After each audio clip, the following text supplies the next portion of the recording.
Carlo Abarth, o famoso preparador que deu nome à marca italiana, tem uma famosa frase: há uma certa satisfação em humilhar carros maiores e mais caros com hatchback. Mas o mundo deu voltas, muitas voltas inclusive, e hoje o principal carro que carrega a marca Abarth aqui no Brasil não é um hatchback, é maior e é mais caro. E é exatamente o Pulse Abarth, com motor T270 e câmbio automático de 6 marchas. E a dúvida que fica é: será que essa tradução de Abarth para os novos tempos convence? É o que a gente vai descobrir na nossa avaliação de hoje.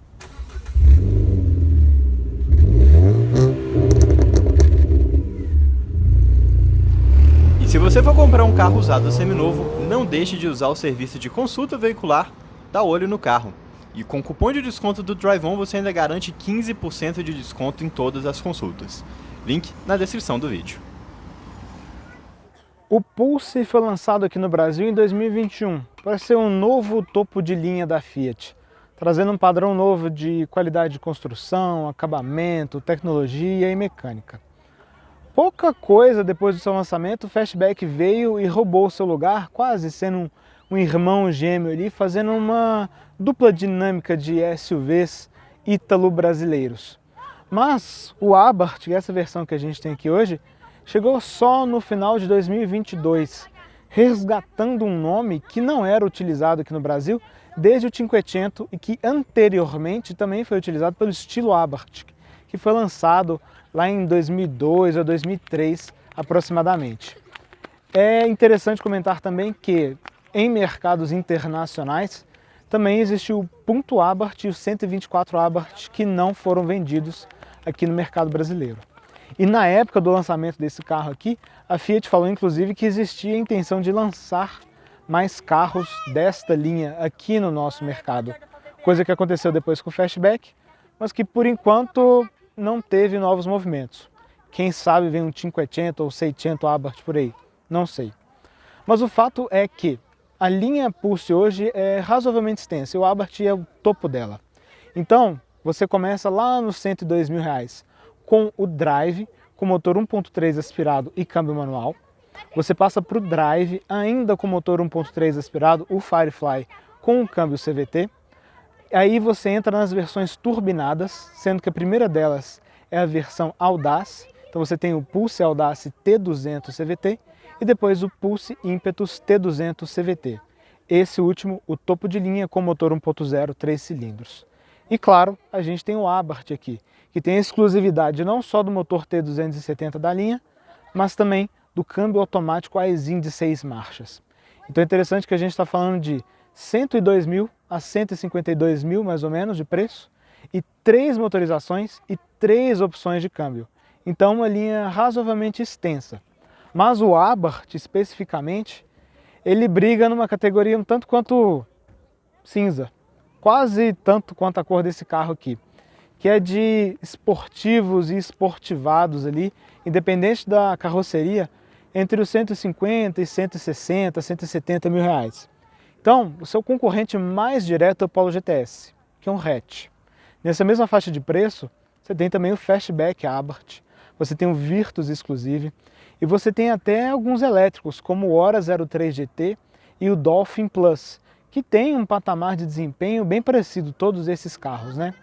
Então, a gente está vivendo talvez um momento de baixa de esportivos, e nesse intervalo de preço a gente tem carros que têm uma proposta um pouco parecida de esportividade, mas em carrocerias bastante diferentes. De visual, o Pulse Abarth claramente tem um tapinha em relação ao T200, né? Então o para-choque, por exemplo, veio do Fastback, a gente tem alguns elementos simulando fibra de carbono, o logotipo aqui na grade não é Fiat, é Abarth. E a gente tem, claro, detalhes em vermelho ao redor de todo o carro. O que é importante dizer, desde o seu lançamento, a Fiat vem escutando parte do público que achou talvez esse carro muito espalhafatoso. Então tirou as faixas, mudou um pouquinho opções de cores. Então esse aqui, não sei se no momento ele continua disponível, mas eu pessoalmente achei uma combinação muito feliz. Acho que vale a pena você consultar no site da Fiat quais são as cores disponíveis no momento. A faixa, por exemplo, eu sei que não tem mais, e os retrovisores vermelhos também me parecem não fazer mais parte da linha. E aqui debaixo do capô, óbvio, a gente não teve mudanças, até porque não teve tempo de mudar, né? Então a gente está falando do motor T270, que é extensamente utilizado na linha Jeep, é utilizado também pela Fiat Toro, e aqui a Fiat colocou ele sem nenhuma alteração.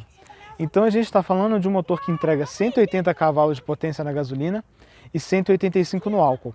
Isso sempre a 5.750 rotações por minuto. De torque, a gente está falando de 270 Nm, daí vem o nome T270, ou 27,5 kgfm na medição mais tradicional. Isso sempre a 1.750 rotações por minuto. Nessa rotação de pico de torque, a gente já tem 67 cavalos de potência. Então um motor que tem uma pegada boa em baixa, mas na hora que a gente estiver andando, eu conto um pouquinho mais para você sobre isso. E claro que, quando se fala de esportivo, muita gente espera tecnologia de ponta. O Gol GT tinha injeção eletrônica, o Cadete Escort tinha freios a disco nas 4 rodas. Posso ficar estendendo a linha aqui por muito tempo. Mas o que é muito legal aqui, acho que a menina dos olhos, é o sistema Multi-Air, que substitui um eixo de comando, o de admissão, por solenoides que permitem uma variação infinita das válvulas de admissão, seja em fase ou seja em levantamento. Então possibilita mapas mais arrojados de injeção, o que é muito legal para um carro, mais uma vez, que tem uma proposta esportiva. E aqui eu preciso fazer um rápido desvio do assunto técnico, porque infelizmente a gente está vivendo a era da pós-verdade e o segmento automotivo não foge disso. Então sobra mecânico influencer por aí, que fica deblaterando sobre uma falta de confiabilidade desse motor 1.3 turbo, falando de injeção direta com álcool não dá liga, que a gente tem uma corrente de comando, fica com receio de corrente de comando, apesar de não fazer sentido nenhum, fica falando de um excesso de pressão. Olha, sinceramente, isso já cansou bastante. Então aqui a gente tem um motor que tem corrente de comando, não precisa de nenhuma manutenção extra, como uma correia dentada banhada a óleo às vezes pode exigir. A gente tem o sistema Multi-Air que, sim, ainda é algo inédito nos carros da Fiat de maneira geral, mas não é novidade. A Toro já tinha esse sistema, o Cinquecento polonês já tinha esse sistema há mais de 10 anos e não exige nenhuma manutenção de rotina especial. A gente tem a famosa história da baixa de óleo, do consumo de óleo, que pelo que a gente vê, inclusive baseado no Compass da 4 rodas, já foi resolvido há algum tempo. Enfim, existe muito falatório e pouco fato, né, quando essas pessoas vêm reclamar de falta de confiabilidade desse motor. Sendo prático e objetivo, nada, absolutamente nada, indica que aqui a gente tenha problemas de durabilidade, confiabilidade, resistência, o que você preferir. Então acho que é importante deixar isso bem claro e ser bastante enfático. E aqui, olha, a gente não tem a manta e talvez muita gente já vai reclamar, nossa, mas não tem a manta, que absurdo! Mas é um carro esportivo com escapamento mais ruidoso. Se você quer a manta, você não vai comprar um Pulse Abarth, né? Enfim, uma observação. E o padrão de montagem aqui dentro é tudo bem correto. Óbvio que aqui a gente não tem o cinza do lado de dentro parecido, né, com a mesma aplicação de verniz do lado de fora, mas a diferença é menor do que umas em cores metálicas e todos os elementos são de fácil acesso. Então é um carro sem maiores mistérios nesse aspecto. E é interessante notar que não só a frente é alta, como o motor também fica bem alto aqui, né? Então, de fato, entrega que aqui a gente tem um hatch que foi assovezado. Na frente, faróis totalmente em LED, baixo, alto, seta, neblina. São faróis corretos, a gente vai deixar umas ceninhas aí na tela para vocês verem também. Mas o que é realmente interessante é em termos de acerto de suspensão. Então, o que a gente tem de especial aqui em relação ao Pulse normal? A gente tem os mesmos ingredientes, vamos dizer assim, mas com uma receita muito diferente. Então, na frente, a gente tem McPherson tradicional e lá na traseira a gente tem eixo de torção. A gente tem freios a disco na dianteira e tambor na traseira. Mas as semelhanças morrem por aí, porque a Fiat revisitou extensamente todo o acerto de suspensão. Então a gente tem molas de constante elástica maior, a gente tem amortecedores recalibrados, a gente tem uma barra estabilizadora na dianteira que é mais grossa, com 20 mm, e a gente tem um eixo de torção na traseira que é mais rígido, com a parede né, de estrutura também mais grossa. Então isso tudo visando trazer um comportamento mais esportivo para o carro. E com essas mudanças eles abaixaram o carro também 1 centímetro. Então aqui a gente está falando de um vão livre de 18,8 centímetros, o que ainda é muito. Eu acho que teria espaço para baixar 1 centímetro e ainda seria um SUV, ainda teria facilidade com valeta, rampa de garagem e tudo. Então acho que tem um espaço aqui talvez para a Fiat vender como um acessório original Mopar nas concessionárias, né? Um tapinha de suspensão um pouco mais ousado. E claro, a gente tem a polêmica dos freios. Então o que a gente tem? Olha, como eu disse, os ingredientes são os mesmos. Mas lá na dianteira a gente tem discos ventilados de 302 milímetros. É um disco grande, muito grande, diga-se de passagem. E aqui na traseira a gente tem tambores ainda, mas agora são aletados. Sendo, mais uma vez, prático, falta freio no carro? Não, especialmente para a cidade. Você não vai ficar freando a nível de levar o carro ao fading a todo momento. Mas como a gente está falando de um carro que não é só um esportivado com a ideia de ser utilizado em cidade, mas também um esportivo para ser usado em track day, ter freios a disco aqui na traseira também seria muito bem-vindos, do ponto de vista de maior resposta, né? A mordida do disco é mais rápida do que o movimento das sapatas aqui no tambor. Mas, mais uma vez, não falta freio. E também outro detalhe bem interessante, escolha de pneus. Então aqui a gente tem um modelo que é exclusivo do Pulse, que é esse Dunlop SP Sport Max 050. Aqui a gente tem as rodas 17, então a gente está falando do pneu 215/50. Então é um perfil razoavelmente alto, um pouquinho mais de 100 mm de parede, e opcionalmente você também tem as rodas aro 18. E aí você vai para pneus 215, 45, aro 18, com Goodyear Eagle F1. Eu gosto muito de pneu Dunlop, então acho que, sinceramente, economize um trocadinho, vai com o pneu Dunlop aqui, a roda menor, você vai ter um pouquinho mais de segurança em buraco. E pessoalmente, eu também acho essas rodas aqui bem mais bonitas. E de dimensões, claro, não tem muito o que fazer diferente em relação ao Pulse normal. Então a gente está falando de um carro de 4,11 metros de comprimento, 2,53 metros de entre-eixos, 1,77 m de largura sem os retrovisores e de altura 1,54 m. Ele é um pouquinho mais baixo, se eu não me engano, do que o Pulse tradicional, porque ele não tem aquele rack decorativo, né? O rack decorativo aqui no teto. Então dá uma sensação de um carro talvez um pouquinho mais socadinho no chão. E como eu comentei, a missão do Pulse era de elevar o padrão da Fiat, né, de construção, segurança e tecnologia. E para isso eles adotaram aqui a plataforma MLA. O que é essa plataforma MLA? É uma derivação da que existe no Argo, a MP1. Óbvio que não é só tira e põe. Então o que a Fiat divulgou na época, né, do lançamento desse carro? Ela é uma arquitetura modular que usa mais aços de alta e ultra alta resistência e que está preparada inclusive para conjuntos híbridos ou micro-híbridos, que muito aparentemente devem chegar à linha no final desse ano de 2024 ou no começo de 2025.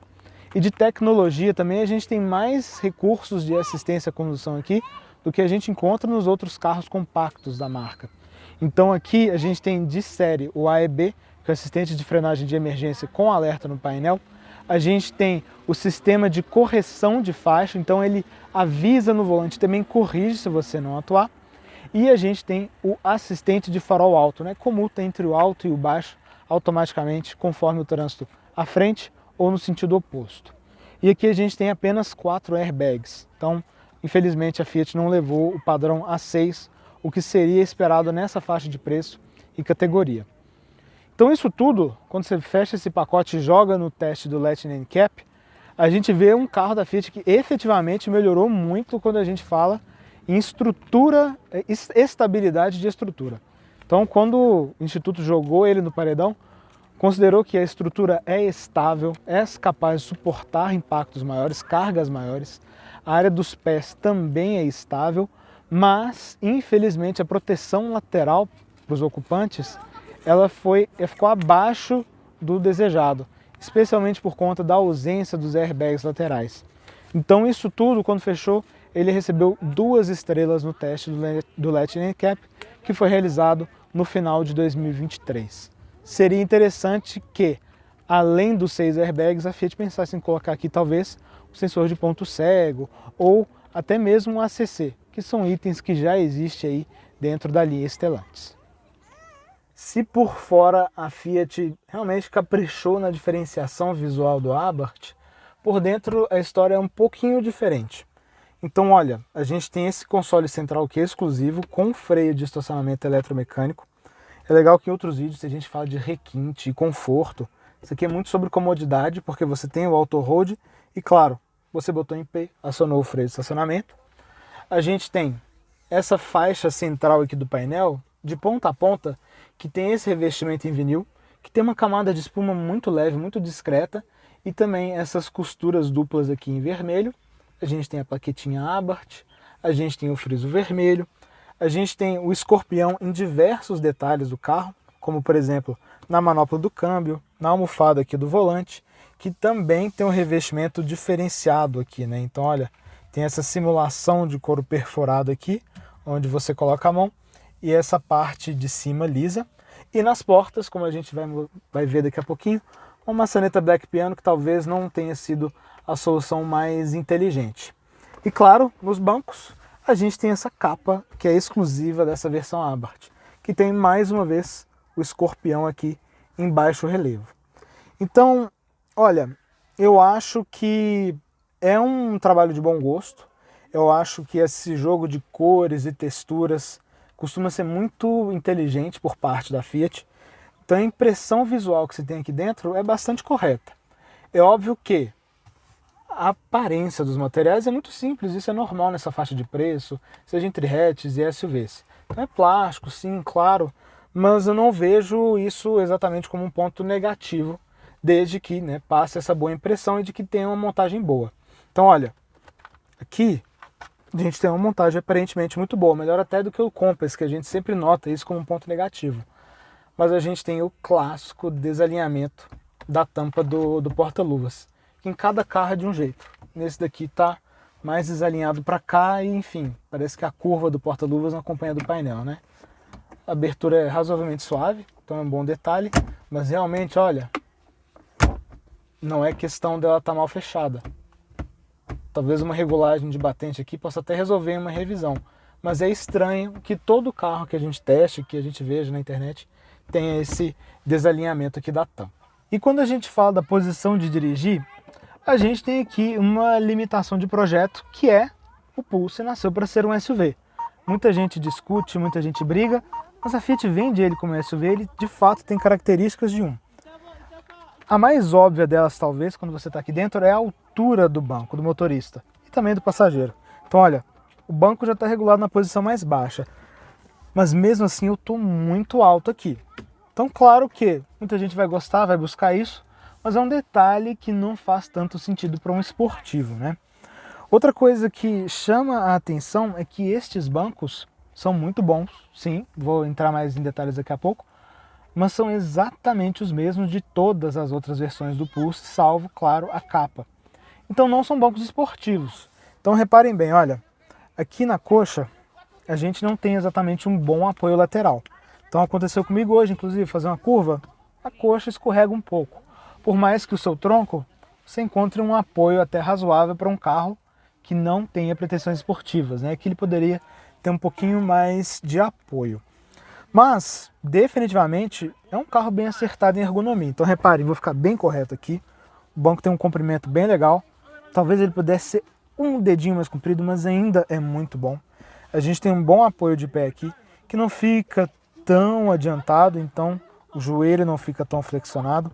A gente tem um bom acesso aos pedais, que chama a atenção que o curso do acelerador é um tanto quanto longo, mas é questão de costume, e kickdown, claro.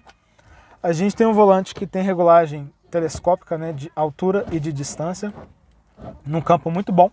Então reparem, eu consigo deixar o volante numa posição razoavelmente próxima, consigo me encaixar bem aqui, mas é óbvio que fica sempre aquela sensação de se estar alto demais. Outra coisa que me chama a atenção aqui, aproveitando que a gente está falando de posto de motorista, a coluna A é bem larga, então só um pouquinho de cuidado aí com ponto cego, rotatórias, esquinas. E claro, o capô que você vê aqui, né, um capô bem parrudo e que mais uma vez faz sentido quando você pensa que este carro é um SUV. Pode ser um SUV meio arretizado? Pode ser, mas não deixa de ser um SUV. E para arrematar tudo, a gente tem cinto de segurança com regulagem de altura para os 2 passageiros dianteiros. Então acho que isso é muito positivo e é um detalhe que muitas marcas estão deixando de oferecer por aqui. E como promessa é dívida, eu tinha comentado com vocês desse aplique em Black Piano aqui nas portas, né, que é uma novidade a partir da linha 2024. Então, no 2023 não era assim, então era outras cores, né? A gente tinha um cinza simulando um alumínio, talvez, puxando para cá também. E aqui temos o Black Piano, que sinceramente, olha, não me agrada muito, porque ele pega marca de dedo, né? Não tem muito jeito. E sendo um lugar que você leva a mão o tempo inteiro, acho que acaba sendo um ponto um pouco negativo. E o acabamento das portas, claro, bastante simples como o resto do carro. Então, a gente tem plástico, sim, a gente tem essa brincadeira aqui de relevo de superfície que eu acho bem legal. Um baita espaço aqui para um alto-falante. Mas reparem que a gente não tem um bom espaço aqui para garrafa, tá vendo? Isso aqui é uma garrafa de 1 litro. Aqui ela não entra, seria um espaço para uma garrafa menor, eu teria que empurrar mais. Acho que isso acaba sendo um pouquinho negativo. O espaço aqui também para objetos é bem discreto. Onde se apoia o braço, a gente tem essa pequena parte aqui que tem espuma e é revestido em vinil. E mais uma vez, as costuras vermelhas aqui para combinar com todo o tema esportivo do carro. Quando a gente fala de central, nós temos aqui uma das grandes referências do mercado de hoje, junto da Volksplay, que é essa tela de 10 polegadas da Fiat, que também é utilizada em alguns carros da Jeep e agora da Ram, o mesmo sistema operacional. Então aqui a gente tem uma tela de 10 polegadas com uma ótima definição, uma leitura muito fácil e também com recursos bem interessantes de carro conectado. Então a gente tem um chip embarcado aqui, uma internet embarcada, que permite que você monitore e dê alguns pequenos comandos para o carro através do aplicativo, né, que você pode baixar no seu celular. E esse chip também permite recursos de GPS embarcado. Então a gente tem um GPS que é nativo dessa própria central. Aqui só me chama a atenção um ponto, que o aplicativo não tem atualizações há algum tempo, então seria interessante trazer novos recursos para o carro. E também só o primeiro ano é gratuito, poderia ser os 3 primeiros, assim como a gente vê nos carros da Hyundai. Enfim, a tela em si, a gente tem sempre esse menu aqui embaixo de atalhos, e aqui em cima você também tem alguns atalhos para certas funções. Vou aproveitar que tem a câmera aqui para falar da qualidade dessa câmera. Ela é realmente muito boa e ela enche a tela inteira, tá vendo? E reparem também que as linhas são dinâmicas.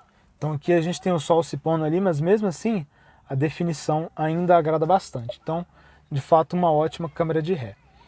Aqui nessa página inicial você consegue configurar, se você quer aqui, o GPS ou outras informações. Então tem essa visão de dashboard. Você tem visualizações de música, rádio FM ou CarPlay que você estiver escutando, um USB, alguma coisa assim. E a gente tem também configurações do ar-condicionado. Então você consegue regular a temperatura desse lado. É um ar-condicionado de uma zona só. E a velocidade de ventilador, o fluxo, tudo por aqui. O GPS embarcado, como eu comentei com vocês. Então tá vendo? É bem fácil de usar, ele dá recursos orientando por voz, você consegue fazer pesquisas, deixar 3D ou não, fazer pesquisas por pontos de interesse, tá vendo? Adicionar trabalho, casa.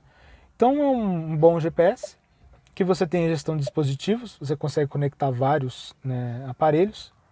Dados de consumo, então autonomia atual, percurso A e B. No painel de instrumentos você consegue adicionar percursos, mas não refletem aqui. Você tem controles, desligar a tela, a câmera de visão traseira e diversas opções de configurações. Então você consegue associar tudo isso a um perfil. Se for um carro utilizado por mais de uma pessoa, você seleciona o perfil aqui e aí você vai ter sempre essa correspondência, né, do que você tinha ajustado. Então, unidade de medida, som, formato de relógio, coisas um pouco mais batidas, mas claro que outras mais interessantes, como o controle de freio de emergência autônomo, ou seja, o AEB, que você consegue regular a sensibilidade, o alerta, a mesma coisa com o sensor de estacionamento, os sistemas de auxílio à condução de modo geral, navegação, atraso da câmera de ré, espelhos, luzes, enfim. Você tem diversas opções de configuração aqui que são bem interessantes. E por fim, uma pequena tela que deixa todos esses recursos juntos, né? Então, atalhos aqui dependendo do que você estiver querendo utilizar. Então, uma central muito completa que tem usabilidade geral muito fácil, apesar de alguns menus aqui serem talvez um pouquinho mais extensos. Mas o que muito me agrada é que você tem aqui embaixo vários comandos físicos, não só para a tela, mas também para o ar-condicionado. Então, olha, botão de volume giratório, que coisa maravilhosa. Parece que algumas marcas estão esquecendo que isso existe, né? E pequenos detalhes que agradam, né? Tá vendo que eu tô girando? O volume tá sempre travado aqui, ó. Ele não gira, não fica maluco, né? Tá sempre travado na mesma posição. E a mesma coisa aqui do controle de ar-condicionado. É legal que esse botão aqui, ele é duplo. Então, tá vendo que ele tá branco? Regulagem do ventilador. Eu apertei. Regulagem da temperatura. Gosto muito dessa solução. E aqui diversos comandos de apoio, né? Então, controle de tração, sensor de estacionamento que você pode desligar.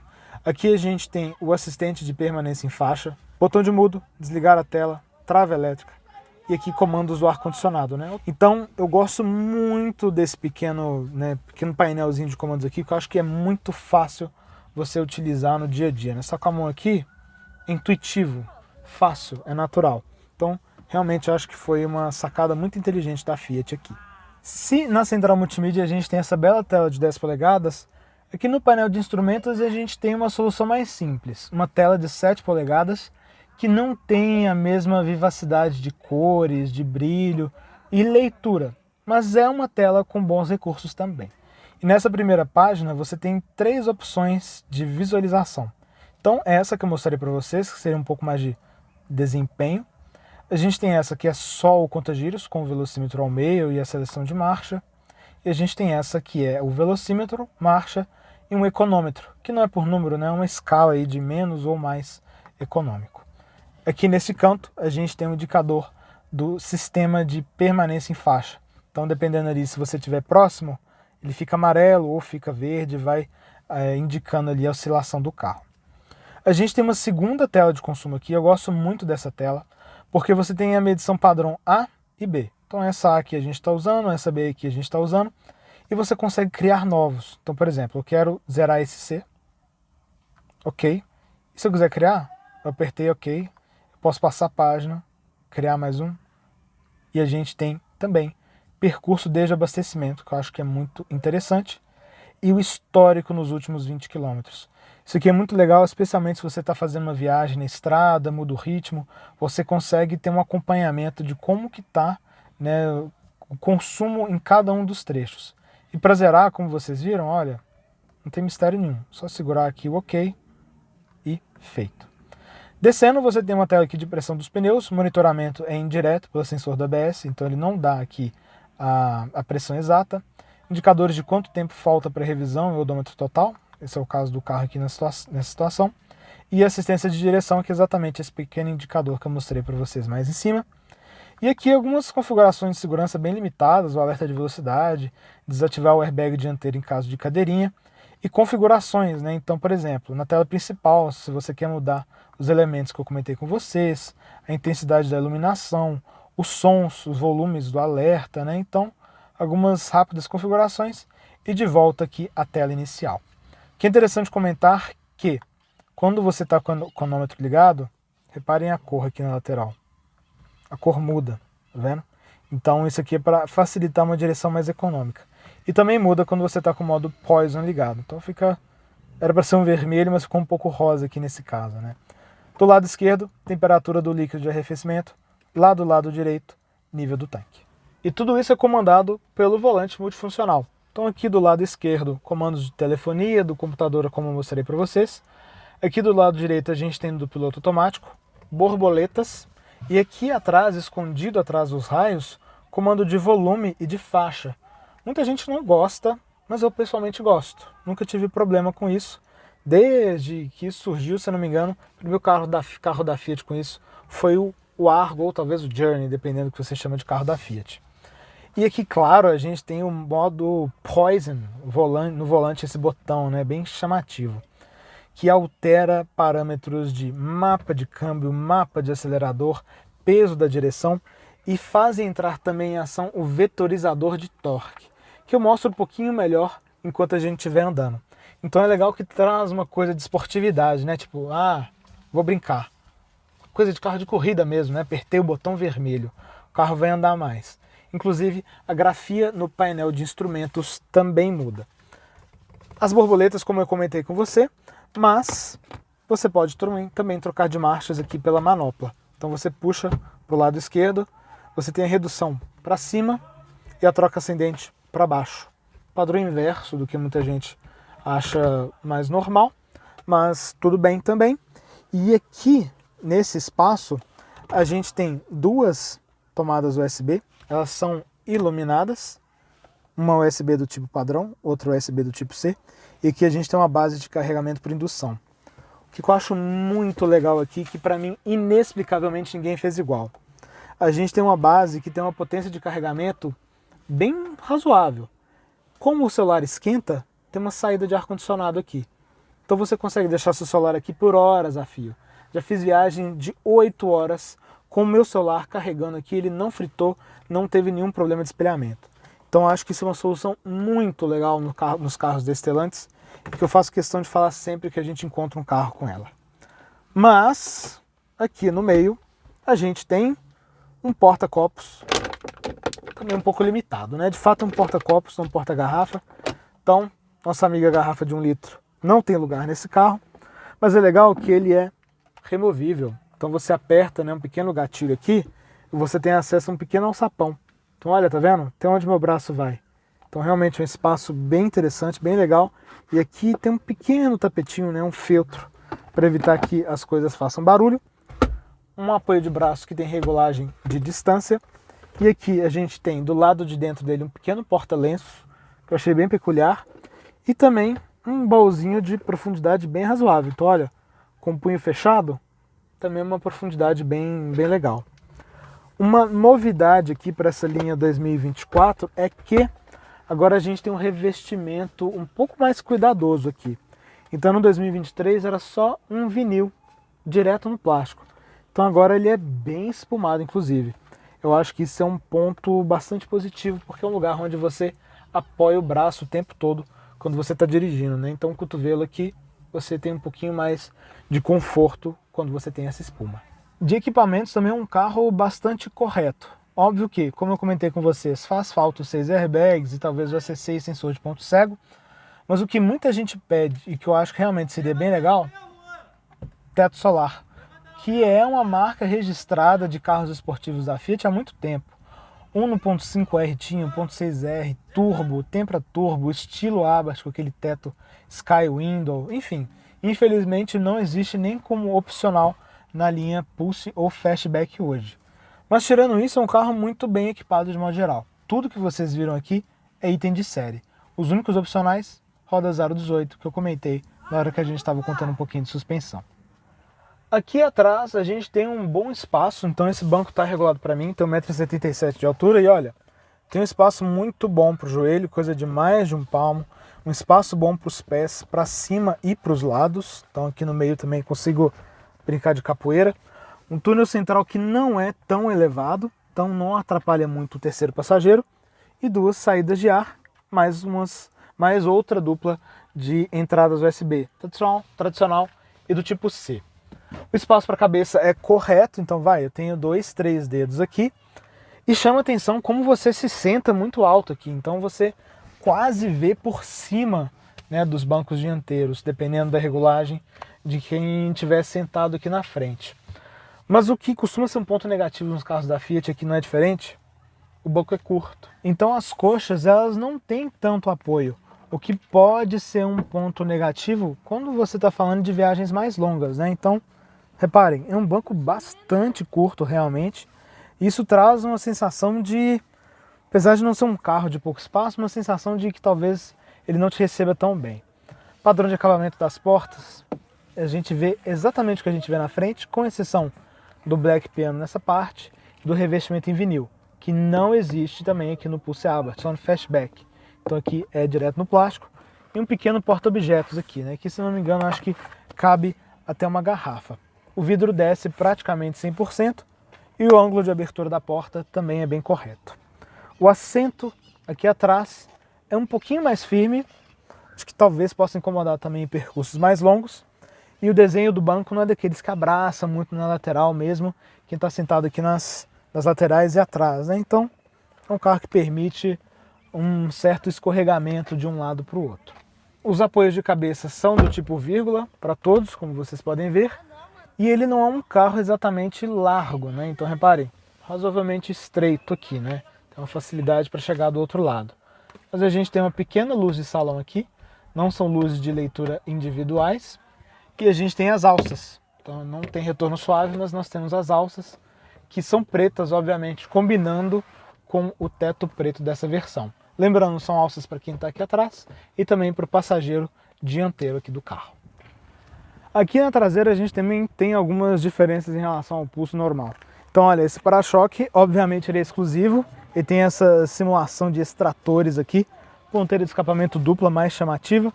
E que interessante que ali no meio a gente tem um pequeno espaço para o que seria uma lanterna de neblina que esse carro não tem, mas claramente é um elemento aí que vem de veículos de corrida.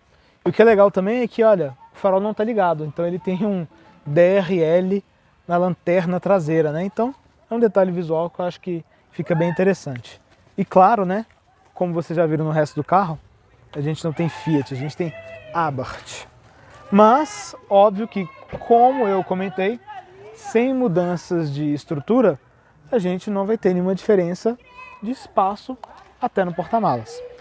Então a gente está falando aqui de um porta-malas que a Fiat divulga ter 370 litros. Mas isso é numa medição líquida, não no padrão VDA que o resto do mercado usa. Quando a gente está falando desse padrão VDA, a gente está falando de algo em torno de 305 a 310 litros. O que chama atenção aqui é que ele, olha, é um porta-malas mais fundo do que comprido. Então ele tem um formatozinho baú que eu geralmente gosto. Você consegue colocar coisas pesadas aqui e obviamente a chapa não vai deixar que elas caiam para fora do carro, né? O próprio batente. Batente inclusive que é de plástico e a gente tem também do lado de dentro todo o acabamento em feltro. Um feltro simples, como é típico de porta-malas, mas sem problemas. A gente tem revestimento na tampa traseira por completo, mas o puxador é só do lado do passageiro. Então, detalhe bem peculiar talvez. O que eu acho bem interessante é que aqui dentro a gente tem pequenos acessos para fazer manutenção dos amortecedores, né? Pequeno acesso no próprio feltro do porta-malas, né? Do acabamento do porta-malas. E a gente tem aqui por baixo o step, que é um step temporário, né? Velocidade máxima de 80 km por hora. E é o step linguicinha também, né? Então aqui ele é 125, 80, aro 16. Então não é um step 185 ou 195, seria mais bem-vindo aqui, se não um step integral. Legal também que o banco, ele é bipartido e rebatível. E não só o encosto, mas também o assento. Então você consegue dobrar o assento e você ganha um piso um pouco mais plano do que você teria se você só deitasse o encosto em cima do assento. E aqui na lateral, uma pequena iluminação halógena. Então step por baixo e por dentro, e obviamente por baixo a gente tem aqui o tanque, que é de 47 litros de capacidade.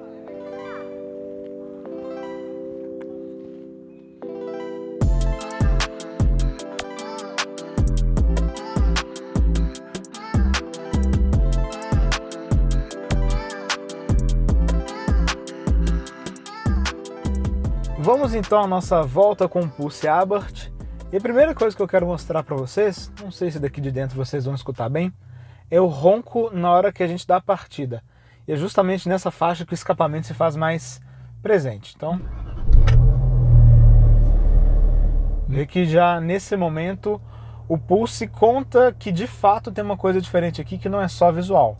Na hora que você dá uma aceleradinha também, você escuta um pouco mais, mas pessoalmente ainda sem incomodar. Então acho que está bem ok. Outra coisa que chama atenção, logo quando você dá a partida, as voltas de batente a batente. É uma direção muito rápida, realmente muito rápida. E aqui em relação ao Pulse normal, a Fiat ainda mexeu um pouquinho na relação direção, ela é um pouco mais rápida. Então você tem movimentos sempre bem ágeis aqui do carro. Então é bem interessante quando você está fazendo uma troca de faixa rápida na cidade, até na estrada, naquele carro que você precisa de muito esterçamento para ter uma reação. Então acho que isso é bem legal. E outro cuidado que a Fiat teve em relação ao pulso normal, o peso de direção não aumentou. Então olha, é uma direção razoavelmente leve, né, para um carro que tem uma proposta esportiva, mas claro que, como a gente vai falar daqui a pouquinho, a gente tem o modo Poison também, que altera alguns parâmetros, incluindo esse peso da direção. Então, carro bem agradável neste ponto. E, passando aqui, continuando ainda sobre sensibilidade de comandos, a gente tem um pedal de acelerador e de freio que também segue uma linha de maior responsividade. O que isso significa? Estou no modo normal aqui, e esse modo normal já é bem bravo. Então tem um leve delay, uma leve zona morta aqui, mas com pouco comando de pedal, ele já dá muita abertura de borboleta. Então um acelerador que em trânsito, onde para, você nota como o carro está sempre pronto ali, né? Uma sensação de presteza. E a mesma coisa com o freio, só que obviamente, né, no sentido oposto, na frenagem. Então não é um freio incômodo, mas é um freio que também você percebe que fica uma sensação de servofreio grande, né? Então com pouco comando você já tem uma resposta de mordida bem significativa também. Vamos aproveitar agora que a gente tem que entrar nessa estrada aqui, que é 120. Vou pisar fundo em 3, 2, 1. 20, reduzir para a primeira. 40, 50, 60, 70, 80, 90, 100, 110, 126. Vocês viram como a resposta do carro é muito boa. O desempenho aqui definitivamente é um ponto forte do Pulse. Em números de fábrica, a gente está falando de um carro que vai a 210, 215 por hora de máxima e chega ao 100 abaixo dos 8 segundos. E não só a aceleração é boa, a retomada também. Então olha, eu estou de sexta pisando a 100, pisando no fundo em 3, 2, 1. Vem uma quarta, 110, 120, 129.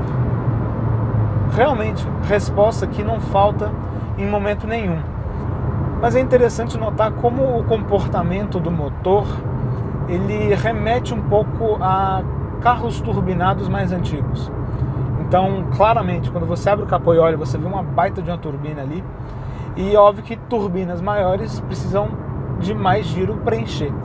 Então embaixo você tem uma pegada legal já, mas é realmente a partir de 2.500, 3.000 que o carro dá um salto, né? Responde de maneira mais decisiva. Óbvio que para a cidade, abaixo disso também você não vai ter nenhuma deficiência de potência. Agora também, ó, você pode chamar aqui o modo manual, você afunda o pé, abaixo de 2.000, ele tem uma resposta que é bem correta ainda para um uso leve. E o motor também é razoavelmente suave. Óbvio que, como a gente tem aqui um escapamento que é mais ruidoso, é mais aberto, você sente uma certa vibração natural desse escapamento, traz uma aspereza de funcionamento com um toque mais esportivo. Mas é um motor que também cresce de giro muito bem. E afinal de contas, né, essa é uma dor de muita gente quando se fala em downsizing, né? A questão de motores são pequenos, com turbinas pequenas, que agradam em baixo, mas estrangulam em alta. Não é bem o caso aqui. Olha esse piso. É muito ruim, mas o carro passa muito, muito bem mesmo. Então, aqui a gente tem uma suspensão que, como eu contei para vocês, também tem um tapinha por parte da Fiat, mas ainda cobre mais o lado do conforto. Isso fica claro, inclusive, quando você para o carro, você freia e dá aquela parada. Repararam o meu movimento de cabeça? Ele tem uma transferência de peso longitudinal, então na hora que você está parando o carro, ele não mergulha muito à frente, mas no momento da parada, ele escorrega em cima dos eixos. É uma característica aí de SUVs quando eles têm um acerto mais voltado para o conforto. Mas é um bom compromisso de suspensão de modo geral para quem quer um carro que vai topar uma brincadeira no track day, mas também não vai te dar tanta preocupação no dia a dia. É que agora a gente está entrando numa estradinha e o que eu vou fazer? Eu vou parar aqui e eu já liguei o modo Poison. O que esse modo Poison faz? Né? Altera alguns parâmetros do carro, igual eu expliquei para vocês ali quando a gente estava mostrando o interior do carro. Vou fazer uma arrancada aqui parado, não vou encher o motor, não é para medir o melhor resultado, mas para vocês verem como ele arranca. Né? Então pisando no fundo em 3, 2, 1. Uma leve hesitação, 40, 60, 80. Você inclusive escuta um pouquinho das trocas, né? Um leve pipoco das trocas aqui dentro. E, óbvio, o maior peso da direção. O que eu acho que é especialmente interessante nesse modo Poison, além do que é óbvio, né? Da mudança de mapa de câmbio, de acelerador, é que neste modo o bloqueio eletrônico de diferencial ele entra para ajudar a trazer o carro mais para dentro da curva, diminuir a patinação da roda interna. E olha, eu acho que foi uma ótima decisão da Fiat, porque o carro tem uma capacidade ótima de fazer curva, muito boa mesmo, mas quando você está com o modo Poison desligado, você nota um pouquinho mais essa tendência da roda interna da curva querer patinar. Quando você liga ele, você ainda nota um pouquinho, dependendo do quanto você cutucar, mas é bem menos. Então, definitivamente é algo efetivo que eu acho que vai divertir muito em um track day, por exemplo, ou até numa estradinha travada igual essa que a gente está aqui agora. E aproveitando aqui essa bela tarde de inverno, mais uma acelerada, olha. O carro tem até um ronquinho de rally, que é muito agradável. E se você freia forte, você não tem uma tendência de traseira tão viva quanto a gente vê no Fastback, por exemplo. E também uma aderência muito boa dos pneus. E claro, né, falando de estradinha travada, não posso deixar de comentar dessa boa escolha de pneus aqui da Fiat. Então a gente vê que em todos os detalhes eles tiveram uma preocupação em realmente passar a preocupação que eles tiveram com o acerto esportivo do carro. Então aqui a gente tem esses pneus Dunlop SP Sport Max 0,50+, que é uma escolha ótima de pneus. Ouso dizer, inclusive, que melhor do que o Eagle F1, que tem, né, que equipa o carro com a roda aro 18. É um pneu de ótima aderência, é um pneu suave, é um pneu que ainda traz uma baixa resistência à rolagem. Então, realmente, um trabalho muito bom de calibração aqui de modo geral. Por mais que existam alguns pontos a melhorar. O primeiro deles, já comentei com vocês, né, essa questão de transferência de peso longitudinal. A lateral, né, a transversal, um carro que rola um pouquinho também, mas eu acho que tudo bem nisso. O comportamento dele ainda é muito bom, como vocês viram. Mas o que me incomoda um pouco aqui está mais no câmbio. A programação dele é boa, as trocas são muito boas também. Então, olha, interina, muito boa mesmo. Então fica até um alô aí para a Volkswagen, que não teve esse mesmo cuidado com essa qualidade das interinas no GTS.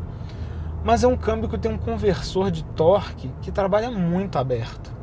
E isso acaba filtrando muito da sensação de esportividade que o carro passa. E filtra a potência que chega às rodas, né? Então tem aquela sensação, especialmente em trânsito urbano, da patinação constante e às vezes até excessiva desse conversor. E isso acaba incomodando bastante, porque quando você fala de um esportivo, você espera essas respostas mais prontas, mais instantâneas. E é algo que com esse conversor aberto você perde um pouquinho. Isso é ruim não só do ponto de vista de esportividade, né, daquelas trocas rápidas, secas e às vezes até mais suaves, mas também do ponto de vista de eficiência energética, porque um conversor que trabalha mais aberto, ele também prejudica o consumo do carro, né? Você tem um desperdício de energia ali, que claro, cobra o seu preço na bomba. E em termos de consumo, como ficou o Pulse nesse nosso teste de 7 dias? A gente recebeu o carro, como é padrão da frota da Stellantis, com gasolina. Então, em trânsito pesado em São Paulo, sem ar-condicionado ligado, a gente ficou na faixa dos 5,5 km por litro.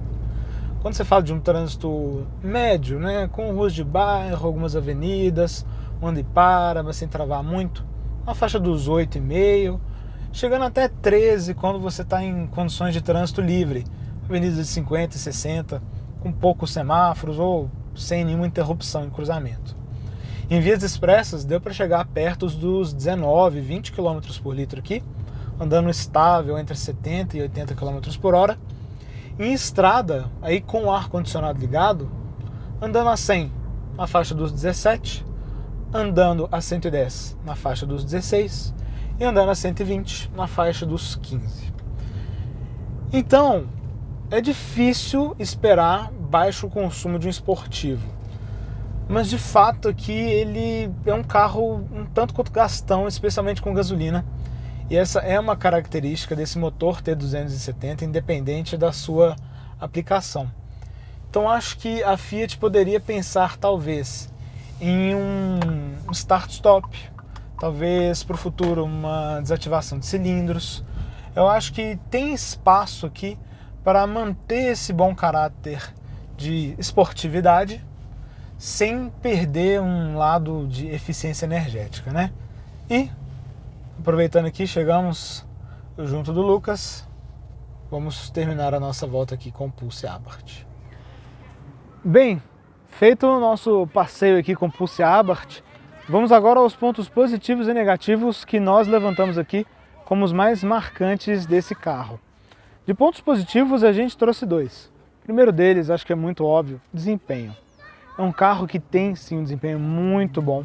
Tem algumas soluções suavizadas em termos de comportamento, mas o desempenho, friamente falando, agrada muito. Um carro que passa dos 210 por hora, chega aos 100 em menos de 8 segundos e tem retomadas também bastante vigorosas. Além daquela sensação de carro bravo e pronto para qualquer coisa a qualquer momento. Então realmente chama muito a atenção de maneira positiva. E o segundo ponto positivo, goste ou não do carro, ache feio ou não, esse carro tem estilo. A Fiat soube fazer uma diferenciação muito legal em relação ao que a gente vê na versão Impetus. Então mesmo quem é mais leigo, quando olha, sabe que tem alguma coisa diferente aqui. É a faixa, são os detalhes em vermelho, a fibra de carbono, é o logotipo do escorpião. Realmente é um carro marcante. Goste ou não, ele é sim marcante. Mas a gente tem também dois pontos negativos aqui, sendo que o primeiro deles é o câmbio. E por que o câmbio? É porque não é manual? Não. Falar de câmbio manual nessa altura do campeonato, eu adoro. Compraria talvez um manual 0 km hoje ainda. Mas o mundo mudou e, enfim, a solução aqui é de compromisso, esportividade com comodidade. É um câmbio bem programado de modo geral, com trocas suaves, boas reduções, boa relação de marchas, mas ele é um câmbio que patina muito. O conversor de torque trabalha muito aberto. Isso acaba filtrando um bocado daquela sensação de esportividade que o carro quer passar. Então você tem aquela patinação que filtra o que o motor está entregando nas rodas, aquela patinação que afasta o carro daquele comportamento de trocas um pouquinho mais secas que você encontra em um manual ou em um automatizado de dupla embreagem. Isso joga um pouquinho contra esse caráter esportivo do carro. Só esse ponto do conversor de torque que para ficar bastante claro. E o segundo ponto negativo é segurança. A gente está falando de um carro aqui que custa mais de 150 mil reais, tem um pacote ok de itens de assistência à condução, mas deve os 6 airbags, alguns itens a mais de assistência e que também não foi muito bem avaliado no Lightning Cap. Então tem um território aí que a Fiat pode atuar para deixar esse carro ainda mais interessante do que ele já é hoje. Hoje, em 20 de julho de 2024, Pulse Abarth custa aproximadamente 152 mil reais, o que não é barato. Mas quando a gente considera que a gente está falando de um esportivo, com um bom pacote de equipamentos, me parece um preço correto. Carros esportivos nunca foram baratos. A ideia de um esportivo é justamente essa. A etiqueta é um pouco mais elevada até do que se você fosse estritamente racional, justamente pelo lado de exclusividade, né, de ser uma coisa mais rara de se ver nas ruas. Nesse sentido, eu acho que o Abarth está bastante correto. Mas e resgatando aquela pergunta lá do começo do vídeo, né? Será que Carlo Abarth estaria satisfeito de ver esse carro hoje? Olha, é difícil fazer um exercício de imaginação, Mas eu acho que aqui, se a gente não tem uma tradução literal do que ele acreditava no passado, a gente tem sim uma boa tradução para os tempos modernos. A gente tem um carro de desempenho muito bom, mas ainda é um esportivo suave. Tem um escapamento um pouquinho mais ruidoso? Tem. Mas tem uma suspensão um pouco mais confortável, é um carro alto, com a suspensão alta, um câmbio que tem uma programação um pouquinho mais nervosa, mas ainda te dá uma dirigibilidade correta. Então é um carro que traz uma boa versatilidade e principalmente é um carro que você consegue usar no dia a dia e consegue brincar no track day, sem maiores investimentos, porque ele já vem quase pronto de fábrica, e também sem maiores preocupações, porque ele vem quase pronto de fábrica. Então aqui você tem a confiabilidade de um carro de fábrica original que pode ir para a pista, aguenta desaforo e vai ser sim um belo daily driver e também um belo de um brinquedo para as pistas. Óbvio que tem espaço para a Fiat talvez deixar esse carro ainda um pouquinho mais esportivo, sem perder apelo comercial. Então talvez um pouquinho mais baixo, um pouquinho mais firme, ainda seria um carro de comportamento bom, de bom conforto, ainda seria um SUV, um câmbio um pouquinho mais sequinho, travado, um teto solar, coisas que talvez venham com o tempo, talvez possam vir num pacote Mopar, que tanto é falado desde o lançamento do carro, e que com certeza vão agradar aqueles que buscam uma experiência um pouco mais purista, talvez. E assim, junto com o dia, a gente encerra a nossa avaliação aqui do Pulse Abarth 2024. Se você quer ver outros conteúdos do carro aqui no canal, a gente tem comparativo dele com Fastback, a gente tem o Lucas aqui do canal, tem um Pulse Abarth, tem uma série de vídeos contando como é que foi a experiência de compra, como é que eu uso no dia a dia, várias coisas. Então fica um pouquinho aqui depois, a gente vai deixar na tela para vocês conferirem. Deixem suas dúvidas aqui embaixo, sua curtida, e a gente se vê no próximo sábado ao meio-dia aqui no Drive On, ou no nosso canal Carros pelo Mundo quinzenalmente, onde o Lucas e o Hudson trazem carros de todo o planeta para a gente conhecer por aqui. A gente se vê por lá e um abraço. E aí, gostou do vídeo? Então não deixe de se inscrever no canal clicando no ícone preto e também não deixe de conhecer o nosso canal de vídeos internacionais clicando no ícone branco.